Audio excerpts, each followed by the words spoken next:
తెలంగాణ కాంగ్రెస్లో ప్రస్తుతం అత్యంత ఆసక్తికరంగా మారిన అంశం మంత్రివర్గ విస్తరణ. రాష్ట్ర కేబినెట్లో ఇంకా 2 మంత్రి పదవులు ఖాళీగా ఉండడంతో ఆశావహులంతా తమ అదృష్టాన్ని పరీక్షించేందుకు ప్రయత్నాలు ముమ్మరం చేశారు. ముఖ్యంగా రెడ్డి సామాజిక వర్గానికి ఒక మంత్రి పదవి దక్కే అవకాశాలు ఎక్కువగా ఉన్నాయని రాజకీయ వర్గాలు భావిస్తున్న నేపథ్యంలో మునుగోడు ఎమ్మెల్యే కోమటిరెడ్డి రాజగోపాల్ రెడ్డి, ఇబ్రహీంపట్నం ఎమ్మెల్యే మల్రెడ్డి రంగారెడ్డి మధ్య పోటీ ఆసక్తికరంగా మారింది.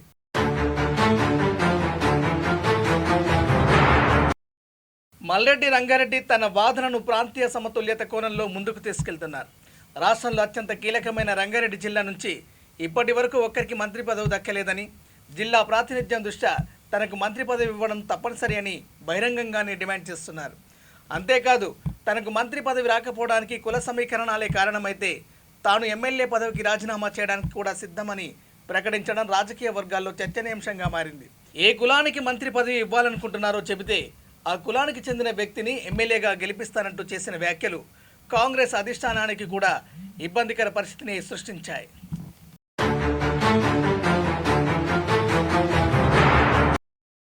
మరోవైపు కోమటిరెడ్డి రాజగోపాల్ రెడ్డి తన వాదనను రాజకీయ హామీల ఆధారంగా వినిపిస్తున్నారు. బీజేపీని వీడి కాంగ్రెస్లో చేరిన సమయంలో తనకు మంత్రి పదవి ఇస్తామని పార్టీ పెద్దలు హామీ ఇచ్చారని, కానీ 2.5 సంవత్సరాలు గడిచినా ఆ హామీ నెరవేరలేదని ఆయన అసంతృప్తి వ్యక్తం చేస్తున్నారు. ఇటీవల ఆయన వరుసగా ఢిల్లీలో మకాం వేసి కాంగ్రెస్ అగ్రనేతలను కలుస్తుండడం కూడా మంత్రి పదవి కోసం చేస్తున్న ప్రయత్నాల్లో భాగంగానే భావిస్తున్నారు. రాహుల్ గాంధీని కలిసిన ఫోటోలను విడుదల చేయడం ద్వారా తనకు అధిష్టానం మద్దతు ఉందనే సంకేతాలను పంపే ప్రయత్నం చేస్తున్నారు.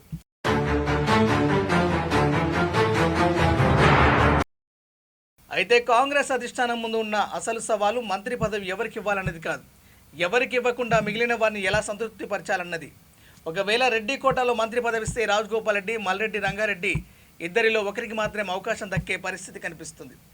మరోవైపు ఒకే కుటుంబానికి ఇప్పటికే మంత్రి పదవి ఉన్న నేపథ్యంలో రాజగోపాల్ రెడ్డి పేరును పరిగణనలోకి తీసుకునే విషయంలో పార్టీ కొంత ఆలోచించే అవకాశం ఉంది.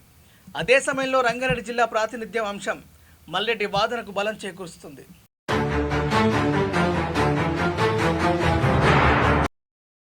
కాంగ్రెస్ పార్టీ ప్రస్తుతం సామాజిక సమీకరణాలు, ప్రాంతీయ సమతుల్యత, భవిష్యత్తు ఎన్నికల వ్యూహం, అసంతృప్తి నేతల నిర్వహణ వంటి అనేక అంశాలను బేరీజ్ వేస్తుంది.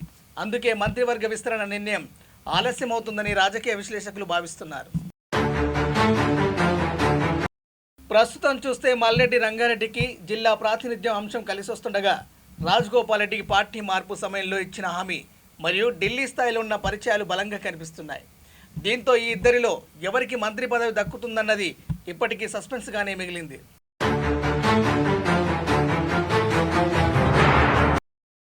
మరి కాంగ్రెస్ అధిష్టానం చివరకు ప్రాంతీయ సమతుల్యతకు ప్రాధాన్యం ఇస్తుందా, లేక రాజకీయ హామీలను నిలబెట్టుకుంటుందా అనే ప్రశ్నకు సమాధానం దొరికే వరకు తెలంగాణ రాజకీయాల్లో మంత్రి పదవుల చర్చ హాట్ టాపిక్గా కొనసాగడం ఖాయం.